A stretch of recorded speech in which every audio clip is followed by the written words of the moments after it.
Pemirsa, kini kita ke informasi top news yang sudah kami pilihkan untuk Anda. Kita lihat ada informasi yang pertama terkait dengan Satgas PKH yang serahkan uang sebesar 6,6 triliun rupiah. Ya, Presiden Prabowo Subianto menghadiri acara penyerahan uang hasil denda atas pelanggaran administratif kawasan hutan yang digelar di Gedung Bundar, Kejaksaan Agung Jakarta Selatan. Berdasarkan pantauan di lokasi, Presiden Prabowo tiba sekitar pukul 14:56 waktu Indonesia Barat. Ia mengenakan pakaian safari berwarna krem dan langsung menuju lobi utama untuk meninjau tumpukan uang hasil denda dan sitaan yang dipamerkan. Uang pecahan Rp100.000 tersebut dipajang menyerupai tembok setinggi sekitar 1,5 meter dan memenuhi area lobi Gedung Bundar Kejagung. Total nilai uang yang diserahkan mencapai 6,62 triliun rupiah dan jumlah tersebut terdiri atas 2,34 triliun rupiah yang berasal dari penagihan denda administratif kehutanan oleh Satuan Tugas Penertiban Kawasan Hutan atau Satgas PKH serta 4,28 triliun rupiah dari upaya penyelamatan keuangan negara atas penanganan perkara tindak pidana korupsi oleh Kejaksaan RI. Dalam kesempatan tersebut, Presiden Prabowo berkeliling menyapa dan menyalami para tamu undangan serta aparat penegak hukum yang hadir.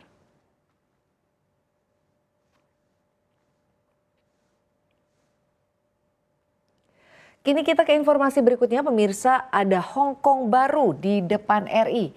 Ya pemirsa, pemerintah China resmi meluncurkan eksperimen perdagangan bebas terbesarnya dengan menyulap Pulau Hainan menjadi zona pabean khusus senilai 113 miliar dolar Amerika Serikat. Proyek raksasa ini dirancang untuk memikat investasi asing dan menyaingi dominasi Hong Kong sebagai pusat perdagangan global di tengah tekanan ekonomi dan ketegangan hubungan dengan Amerika Serikat. Pada 18 Desember 2024 lalu, China resmi memisahkan operasional bea cukai Hainan dari daratan utama, menandai berdirinya pelabuhan perdagangan bebas Hainan. Pulau yang luasnya setara dengan negara bagian Maryland di Amerika Serikat ini kini menjadi zona pabean yang berbeda dengan pemotongan tarif besar-besaran dan regulasi bisnis yang lebih longgar. Langkah strategis ini meningkatkan jumlah barang yang memenuhi syarat untuk masuk tanpa tarif dari sebelumnya yang hanya 21% menjadi 74%.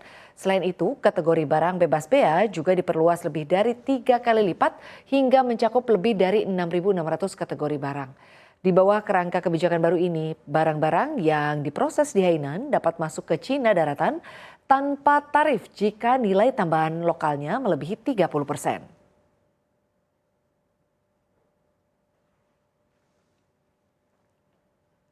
Kita ke informasi yang menarik berikutnya, pemirsa, ada akal-akalan Apple.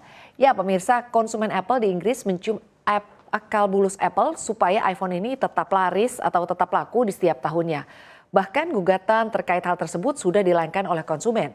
Gugatan dibuat oleh seorang aktivis pembela konsumen Inggris, Justin Goodman, yang mengatasnamakan sekitar 24 juta pengguna iPhone di Inggris.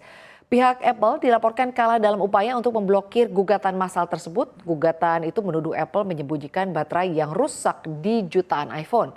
Mengutip protes, Gunman menuntut ganti rugi dari Apple atas nama mereka hingga 1,6 miliar pound, ditambah bunga dengan kisaran klaim adalah 853 juta pound. Pengacara sang pelapor berpendapat bahwa Apple menyembunyikan masalah baterai pada model ponsel tertentu dengan membatasi baterai tersebut dengan pembaruan perangkat lunak dan memasang alat manajemen daya yang membatasi kinerja. Namun Apple mengatakan tuduhan dari pelapor tidak berdasar dan membantah keras bahwa baterai di iPhone rusak kecuali sejumlah kecil model iPhone 6s yang menawarkan pergantian baterai gratis. Perusahaan berusaha untuk membatalkan kasus tersebut ke pengadilan, namun pengadilan banding kompetisi mengatakan kasus Catman dapat dilanjutkan dalam putusan tertulis. Namun Cat mengatakan ada kurang kejelasan dan kekhususan dalam kasus Catman yang perlu diselesaikan sebelum diadili.